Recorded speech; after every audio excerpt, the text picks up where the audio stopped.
What's going on, guys, and welcome back to another video. So the day has finally come, and I'm happy to say that I am now going to start working on the STI Drivetrain swap into this 2003 Subaru WRX wagon, and I couldn't be happier. This has been a goal of mine for a really long time, and I am super stoked to embark on this quest. Got a lot of work to do. It's kind of funny. I had literally just buttoned the car back up just to see what everything looked like repainted, and now I'm just stripping everything back off.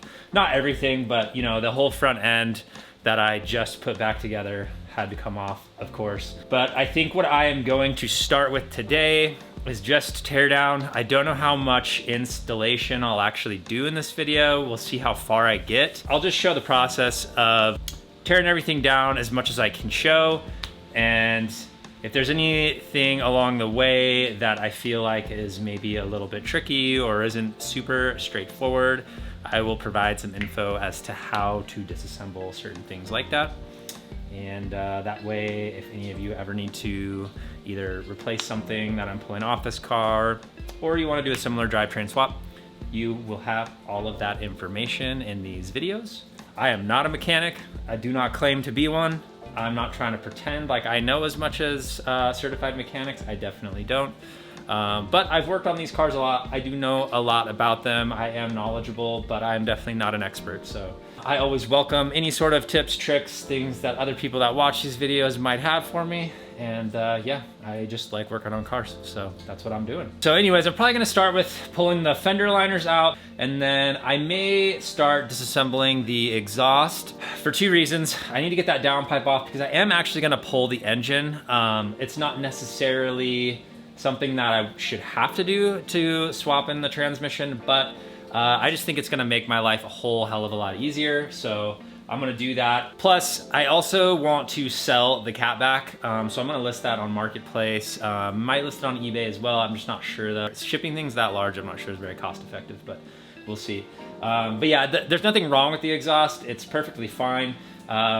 It's just a little loud for my taste, so I am going to be getting a different exhaust setup for this thing. I'll probably try to source something used because that's kind of how I roll, man. I like to save money on car parts if I can.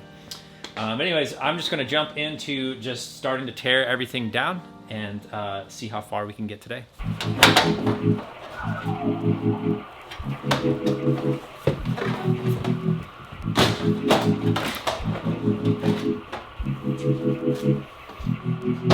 It's 2 cents around to the downpipe, so I don't forget.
All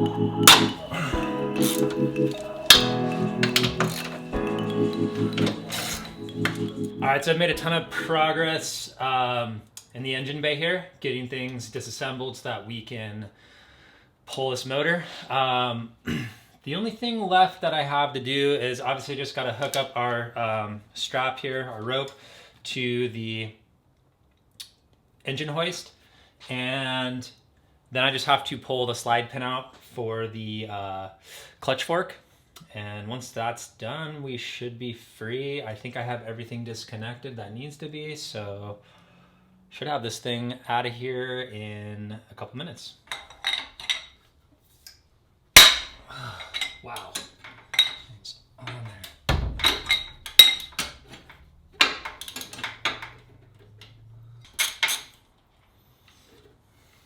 There's the cap. There's the pin.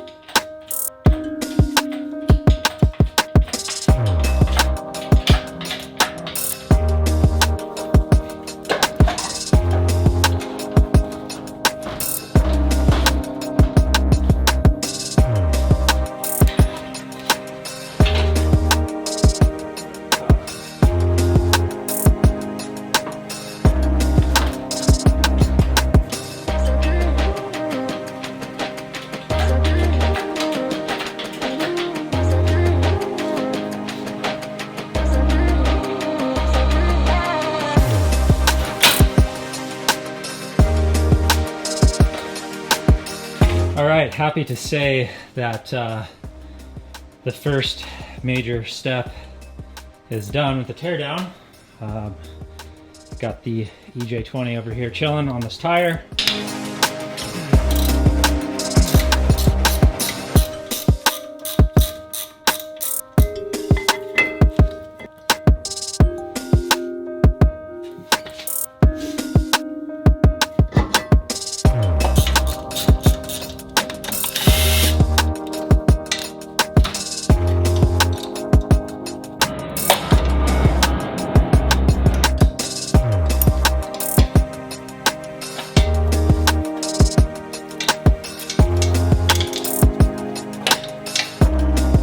Obviously, it is the next day. Just wanted to show you something real quick. So I already did pull out the brakes and the knuckle and axle out of the passenger side. I just kind of wanted to knock some of this out and get it kind of done and moving along. And that stuff is a little bit brutal, I'm not gonna lie. It's hard work. I felt pretty wrecked after doing that side. But I am gonna jump in and still continue on and try to get this side done. I just wanted to show you real quick though, on these axle nuts, these things can be a big old pain in the ass. This part of the nut that you punch in, you really do need to try to bend that back out as best you can. And sometimes they just don't wanna move. Like this one's maybe never been taken off. And you know, it's a over 20-year-old car, so the thing is just like welded in there. But yeah, you want to kind of straighten that out as best you can. And then obviously the hub can rotate, so you need to figure out a system of how to like basically lock it in place so that you can put enough torque on this nut to crack it loose. And I'll show you my little setup that I've been using for it, that I've come up with. But first I need to punch these out. So I'm gonna work on that so that way I can get these axles pulled out. The main reason why I am pulling the axles out of the spindle is because I'm trying to resell as much of the stuff as I possibly can, just to help with the build and help sort of recoup some of the funds from that 6-speed drivetrain package. And you know, like you can leave it attached and pull the whole knuckle and axle out, like all assembled. And it's really easy to do. It's actually pretty fast to do it that way. Like I said, I want to be able to like piece this thing out and just sell individual pieces on my eBay store. So like for instance, you know, like I can sell this whole knuckle. I may just put the dust shield back on because it looks like other sellers do the same thing. Like when they sell these, they actually sell it with the dust shields. I was thinking I could just sell the dust shields on their own, but I guess it really doesn't make sense since the rears are like attached in a way that you can't really pull them off without breaking them. So I'll probably reattach those to sell. But yeah, like this way I can sell just the axles on their own, the knuckles, and any other components. I'll just try to like strip down as far as I can. That's the reason for that. I highly encourage anyone else that's doing work like this on their cars to consider trying to sell either locally on FB Marketplace or on eBay. I've actually been able to offload a lot of used stuff through that, and through like eBay mostly, and it really does help try to fund some of these projects, if I'm being perfectly honest, especially if you have good quality parts that are still very useful. You can clean them up a little bit, take some nice photos. People will buy that stuff, man. You'd be surprised. I mean, like these axles, you can get a lot of life out of those still, especially if it's just for someone's daily. They're not trying to modify something for big horsepower numbers. There's a lot of people that still drive these cars and keep them fairly stock and enjoy the hell out of them. So yeah, don't be afraid to try to do a little bit of extra work on the side to recoup your hobby. So I'm gonna try to crack those nuts loose here in just a sec, and I'll show you my little setup that I came up with.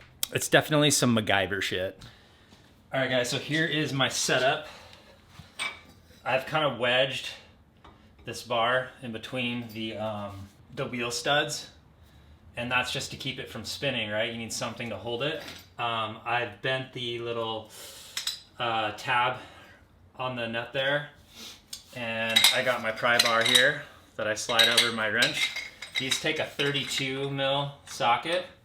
So basically what I do is I set it on there, get my leverage point, put my foot on the lever, and just crank. There it is. Like I said, MacGyver. I'm gonna move to the back. I'm gonna try to get that one cracked loose. No.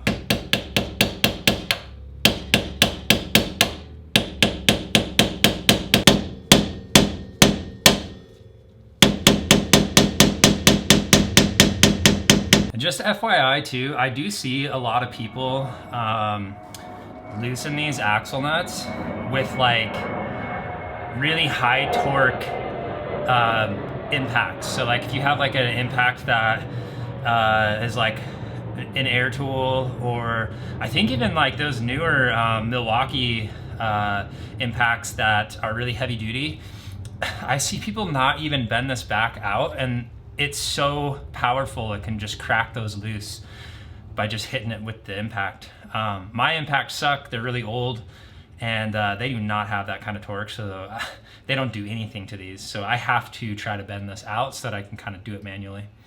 But if you have like a really good impact, you don't have to go through all this effort and figure out a solution of how to like keep this thing from spinning while you put enough leverage on the nut. So.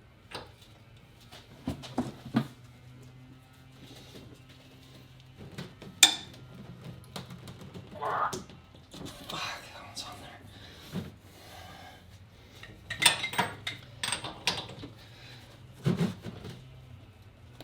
Oh, fuck. Jesus. Whew.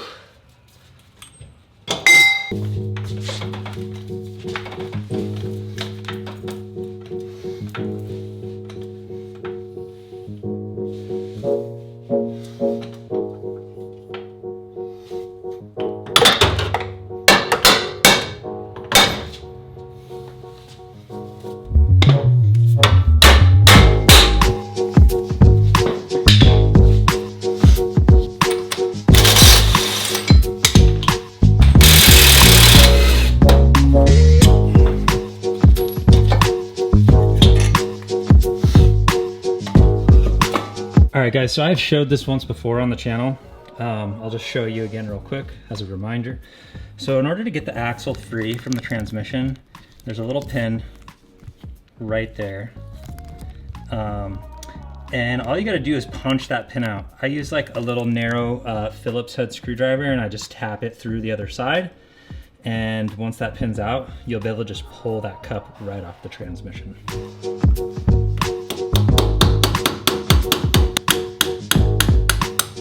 Boom, just like that, that's all I used. This is what the piece looks like. It's called a spring pin. Now, in theory, yep, just pulls right out. All right, so the rears are a little bit different.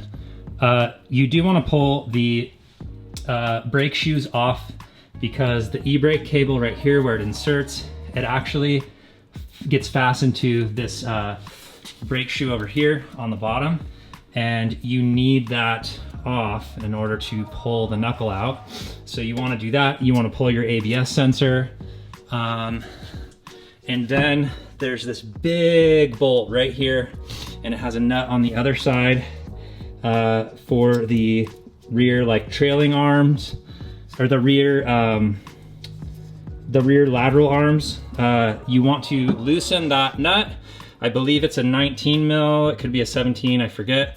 Pull that out, and then once you have your nut off, once all those things are disassembled, disassemble the suspension here and here, and then you should be able to pull the knuckle off. Last time I did have to stick like a screwdriver in there and kind of tap on it to get the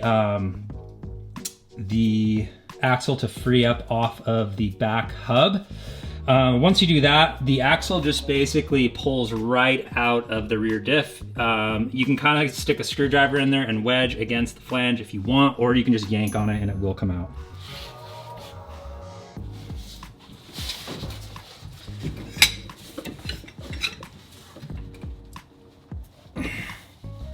Holy shit, man. How did one of these get this tight?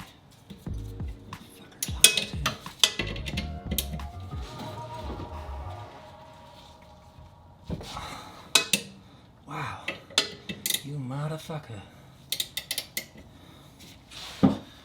Sledgehammer. So it is the following day. I just want to show you guys what I've accomplished at this point. I've done a lot of work off camera just because it's really hard to film underneath the car, but I have made a lot of progress. In that last clip, I was just fighting with this seized bolt, and I decided to just step away. Yeah, in my experience, sometimes, man, when you're just getting stuck with something like that, it's better to just step away once the frustration starts building and come back with a fresh mind and honestly, like a fresh body, because, you know, cracking nuts loose and pulling all the stuff out from under the car is actually like pretty physical. I get really sore. So sometimes you just like need to recover, come back, and then you're able to make more progress. So it's exactly what happened today. I came out, I had saturated that nut in like some WD-40. I had hit it with heat several times, sprayed some more WD-40 on it before I walked away, and sure enough, by this morning, I was able to finally get that seized nut loose without stripping it. So that was nice. It was one of the bolts for the rear trailing arm that hooks to the knuckle, I believe. I think that was the one it was. But anyway, the only things left that we have to do are obviously the gearbox needs to come out still, and some of the front suspension components, such as these control arms and the front sway bar. And then I'm not sure if the little U-frame, this piece that goes around along the front and around the other side, I'm not sure if I'm gonna lower that yet. I may do that because it might make it a little bit easier to slide the gearbox underneath the car right here. So I'm not sure yet though. I don't need to pull out the steering rack. It's a brand new steering rack. It is an OEM one, so I'm gonna run it for now. I do really wish that I had an STI steering rack. It's just a little bit quicker, like the steering ratio on it is a lot better, so. But unfortunately, the rack that comes with that JDM STI drivetrain swap is for right-hand drive only, so it will not work in this car. At least that's what I believe to be true. If any of you that are watching know any better than me, and you have any advice on that, and you know of a way to make it work, I would love to hear it. But yeah, so I'm not really sure what I'm gonna do yet. I may not pull that U-frame off. We'll see. But I think for today, I may just try to set the camera up so you can see how I remove the gearbox. I have done this a few times in these cars, in this garage actually. And removing one of these 5-speeds isn't too bad, even by yourself. I do use the jack, I set a board on it, and anyway, I'll just set the camera up and show you. Let's try to pull this gearbox. All right guys, so I'm inside the car obviously. You really do need to remove the trim pieces first. Inside the car here, just the middle piece there, the center piece, these ones right here. They're pretty easy to remove. This one just pops out first, and then you're able to get to this. And then you want to reach in here. There's the shifter assembly, but there's 4 bolts that hold this bracket, and they hold it over the top of the black seal right there to keep it in place. But you want to do this first and just kind of push it through so it's free. You don't want to like start trying to unmount everything and forget that you still have this intact, because I don't know what would happen, but all that weight from the transmission and the mounts might bend some of that stuff. So yeah, just a good idea. Make sure that you hit this first.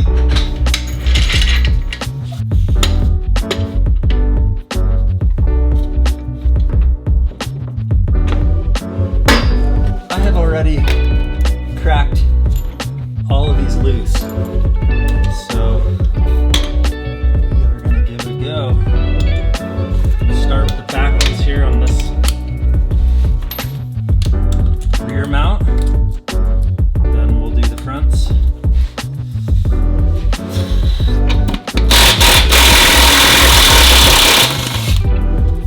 Just gonna try to stay out of harm's way here in case something goes south.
Just like that, there it is, the 5-speed is out. I did mess up, and I actually forgot to dismount the slave cylinder. You can see it hanging right there. So I had to stop, kind of jack it up a little bit more, come around the front, and it was fine. It was just kind of balancing in there, and I had to remove the bolts for that thing because it was like pulling on the line here, and I didn't want it to tear that thing or bend the bracket. So yeah, don't forget your slave cylinder. I also forgot about the ground wire too that connects here, but I noticed that like way earlier on. But yeah, it is out now.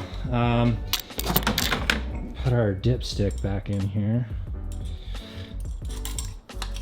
I think it's interesting just looking at this and then looking over here at this. Look at just the difference, man. Thing's a beast compared to this thing. It's just a little baby gearbox. All right, guys, so it is several days in the future. I've been working a lot on pulling everything out from underneath the car. I finally got to dropping the gas tank. It was so filthy up underneath it. There was all sorts of like spider webs and debris just like packed up in there. And I wanted to show you the underside of the car real quick. You can see just how clean the undercarriage is on this WRX. It's pretty impressive. All right guys, so I am underneath the car right now in the back, laying sideways. This right here, this section is where the fuel tank sits. This hole right here, that's like how you access your fuel pump from inside. I did clean this like by hand. I sprayed it down with just like some all-purpose cleaner, scrubbed the crap out of the backside here, like where the spare tire goes, all up in there, up inside behind the fender well there on both sides, and man, it looks so much better. I dropped that stupid charcoal canister that sits back here. I may delete it, I'm not totally sure yet. I don't know if it's worth it. Yeah, I'm gonna have to look into that and see. It'd be nice to delete it. The thing was full of dirt, so I don't know that it's really doing its job anyhow anymore. But yeah, it looks really good. I didn't really clean all the way through because as you can see, it's really not that bad. The car is in great shape, man. There's like no rust on this thing. At least any meaningful rust. Like, it's in great shape. One of the perks of living in a drier desert climate is you don't get a lot of rust. Even up inside, let me show you. So I guess on these wagons, up in here in the, like where the back suspension mounts, like up there, that's like a typical spot where you'll start getting some really nasty, rotten, like rust that just like starts to flake, which is a huge problem, obviously, because that's where the shock mounts. But yeah, zero on my wagon, zero rust up in there. So super happy about that, honestly. But yeah, I just wanted to show you guys real quick, like how clean it is. Bean loves it under here. Look at this guy.